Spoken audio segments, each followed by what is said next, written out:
আমি এখন ভারতবর্ষে রাজস্থানের থরভূমিতে খাটের উপর শুয়ে আছি। এখানে সানসেট দেখব। আজকে হচ্ছে আজ কত তারিখ সব বলো? আজকে 19/3/2022। আমরা আজকে রাত্রি ডেজে ক্যাম্পে থাকবো।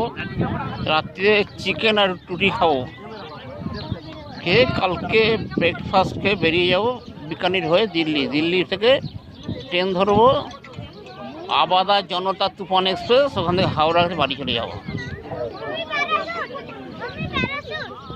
আজ রাত্রে সকালে খেয়েছি জিরা রাইস, রাজস্থানি গাট্টা, চুরমা, তার সাথে একটা মাথায় গাট্টা।